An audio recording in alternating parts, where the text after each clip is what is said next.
Bienvenue dans l'épisode 5 de Parlons Sciences, le podcast de la médiation scientifique. Je suis Aurélie Roman, chargée de communication de l'association Ébuliscience. Notre objectif, notre métier, c'est de faire aimer les sciences auprès de tous les publics. Une fois n'est pas coutume, aujourd'hui, Blandine Desjean, directrice de l'association, passe de l'autre côté du micro et répondra à mes questions. Ensemble, nous allons parler du grand événement de notre rentrée 2024-2025, la Fête de la Science, que nous organisons les 11 et 12 octobre prochains à l'Hôtel de Ville de Lyon. Alors bonjour Blandine et bienvenue dans ce nouvel épisode de Parlons Sciences. Bonjour Aurélie et merci beaucoup. Ça me fait très bizarre parce que pour une fois que c'est pas moi qui interviewe. On échange les rôles. Aujourd'hui, on échange les rôles. Du coup, c'est moi qui vais te poser les questions. Je vais commencer par les questions traditionnelles de Parlons Sciences.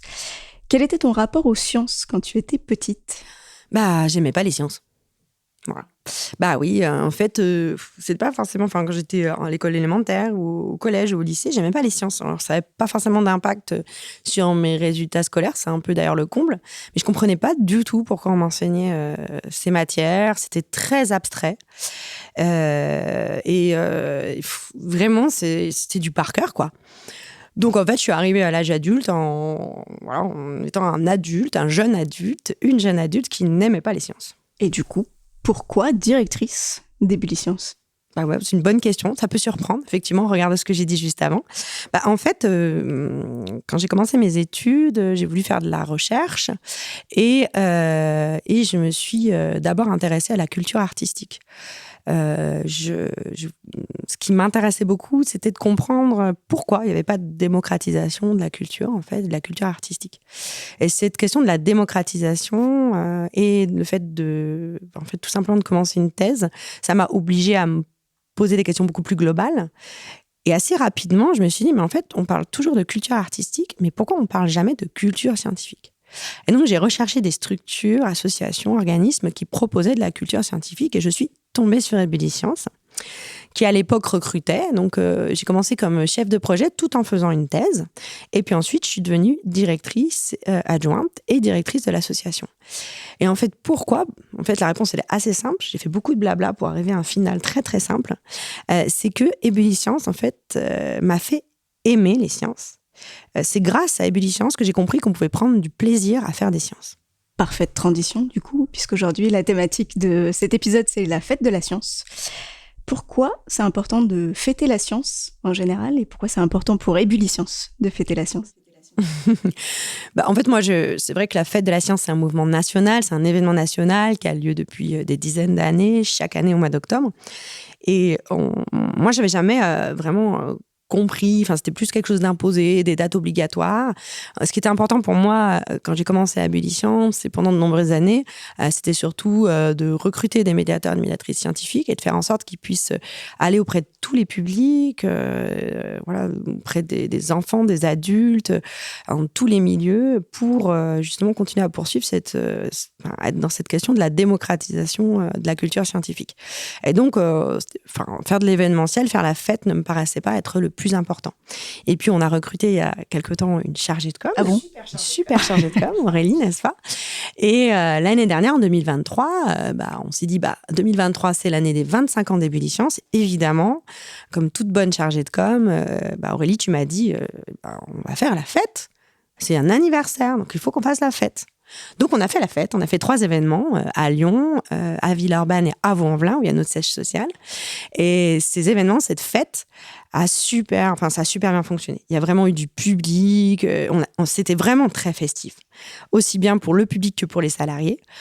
Donc, moi, aujourd'hui, je dirais, c'est vraiment important aussi de faire la fête. C'est aussi important de dire, les sciences, ça peut être une fête. Cette année, 2024, la fête de la science, on l'a fait à l'Hôtel de Ville de Lyon, qui est un lieu un peu important, un peu magique. Pourquoi ? D'où est venue cette idée de le faire à l'Hôtel de Ville de Lyon ? C'était une blague, voilà. Donc, quand on a fait le bilan des 25 ans avec l'équipe, ça s'est hyper bien passé, on était très contents. Et un peu pour rigoler, à la fin de la réunion d'équipe, j'ai dit, là, on était en 2023. 2024, c'est l'année de l'ambition. On va faire la fête de la science à l'Hôtel de Ville. Évidemment, ça a bien fait rigoler tout le monde, parce que c'est quand même pas n'importe quel équipement, l'hôtel de ville, c'est pas n'importe quel lieu à Lyon. Moi, à la fois, j'ai dit ça en rigolant, mais au fond, je me disais, ouais, ça peut quand même avoir du sens. Donc, je suis quand même allée poser la question à la municipalité. Et là où je m'attendais à un non, on m'a dit oui. Donc là, c'est non seulement 2024 l'année de l'ambition, mais aussi l'année de la pression, là. Quels sont les enjeux de cette fête de la science pour Ébuliscience et puis pour l'ensemble de nos partenaires, parce qu'on n'est pas tout seul à organiser ça? Oui, tout à fait. Alors, l'enjeu, ça me permet de revenir aussi sur le lieu. Nous, on est toujours, vous avez compris depuis le départ, ce qui m'intéresse et ce qui intéresse les équipes à Ébuliscience, c'est de proposer la culture scientifique pour tous et toutes. Donc, on a toujours cette question de la démocratisation de la culture scientifique. Et donc, proposer de faire la fête de la science à l'hôtel de ville, qui est en fait la mairie de Lyon, qui appartient, en fait, c'est le lieu qui appartient par excellence à tous les citoyens et citoyennes, c'est continuer à dire, voilà, on vous propose un événement qui sera gratuit pour les publics, pour les scolaires, à l'hôtel de ville de Lyon. Et c'est votre maison, en fait, l'hôtel de ville. Ça vous appartient. Venez faire la fête et venez faire des sciences à l'hôtel de ville. Et puis, ça n'aurait pas eu trop de sens de faire la fête tout seul. Enfin, avec les publics, mais sans avoir des amis qui nous aident à l'organiser. Donc, voilà, on a trouvé des super amis, des institutions qui ont bien voulu rentrer dans l'aventure avec nous. Il y a l'ENS de Lyon, il y a l'INSA de Lyon, il y a l'Université de Lyon également, il y a H2O. Enfin, voilà, des partenaires scientifiques, sciences au sens large aussi, puisqu'on veut aussi aborder les questions de sciences humaines.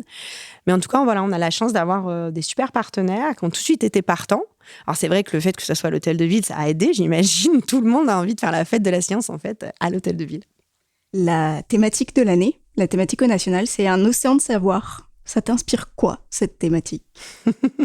Moi, océan, immédiatement, je trouve que c'est une thématique évidemment très actuelle. Alors, très actuelle parce qu'on connaît aujourd'hui tous les enjeux climatiques. Avec l'océan, on dit, voilà, c'est le poumon de la planète et c'est tout à fait vrai.